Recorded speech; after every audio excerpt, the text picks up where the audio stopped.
Sean Brady, submission number 5 of your career. When you looked at this one, or at least that's what our statistics show, when you looked at this one and the matchup with Kelvin Gastelum, was that your expectation for how this would end? Yeah, if you look at it on paper, Kelvin has heavy hands. He was fast. He knocked out a lot of guys. He's dropped a lot of guys. He's taken a lot of really amazing fighters to decisions, and he's beaten them. So, yeah, I was definitely going to try to exploit the grappling, but I even felt like once we got in there, I was faster than him on the feet. I just seen everything, and I was just present the entire time. That's like when I fought Bilal, I wasn't present, and it kind of got away from me in that second round. And if I was the way I was today, I would have been able to work my way back into that fight, but I wasn't, and I think it's the best thing that ever happened to me. And for 15 minutes, I just had to be present, and that's what me and my whole team worked for the last 10 weeks. Yeah, well, you needed less than 15 to get this one done. But you know, Sean, you had this over a year layoff, coming off of a loss.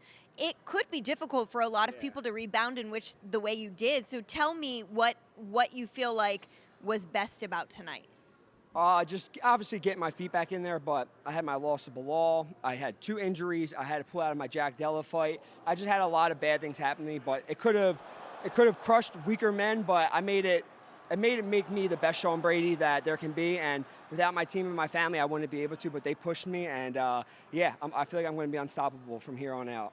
What does it say to you that you were able to finish Kelvin Gastelum, who's a former title challenger? One of the best title fights we've seen in a really long time went down between him and Israel Adesanya. I've watched that fight a lot. There's so much tape on Kelvin. I've watched probably hours of footage, but yeah, he's an amazing fighter, and he's only been submitted twice. Once by Chris Weidman after dropping him, and then he got heel hooked by Jack Hermanson. So yeah, for me to do what I did to him and just dominate, I don't think anyone's ever dominated Kelvin the way I did.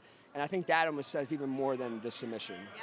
Well, after a long layoff, you return here, get your hand raised in a big way, and then you make a call out and say, if Ian Garry passes Vicente Luque in a couple of weeks, I'd like that fight. Should all of that line up for you, is there a timetable to return, especially because you had this significant layoff? They're coming to Atlantic City for when I'm here in March. So if that's true, your boy has to be on that card. I spent a lot of time fighting in AC and Philly, so that would be perfect. Just cross the old Benjamin Franklin. Yeah, excellent. Well, Sean, I know Philly is excited for you. I'm sure you can't wait to return, but congratulations, a huge win here in Austin. Thank you so much.